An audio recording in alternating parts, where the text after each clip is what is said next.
You described a kind of interior reservoir that has to be filled before you feel prepared to write.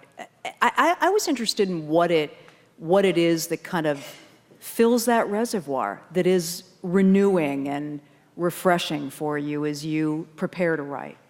You know, after my daughter died, I wrote a memoir called Paula. And then afterward, I couldn't write anything, like for 3 years. And one day, it's not that I didn't try. I would sit in front of the computer every day and nothing would come out. Or I would write pages that the next day I had to destroy. And one day I was at a bookstore near my house in Book Passage, and I met a beloved local writer, Annie Lamott.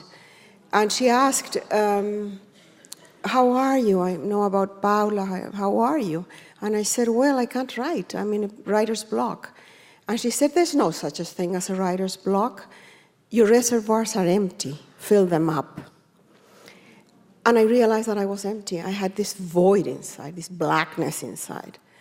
And my husband and my friend, Tabra, who, by the way, makes this beautiful necklace and this belt, she and my husband took me to India.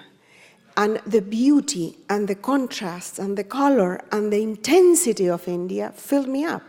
And I came back and I was able to start writing again. I couldn't write fiction, but I wrote Aphrodite, which is a non-fiction book about lust and gluttony, the only deadly sins that are worth the trouble. And I realized that if ever in the future I'm empty, I can always go back to non-fiction because it's, I'm trained as a journalist. I was a lousy journalist, but I have the training. So you could always go back to lust to kind of fill up the reservoir again, right, and refresh your energy. Well, unfortunately, my husband is 75.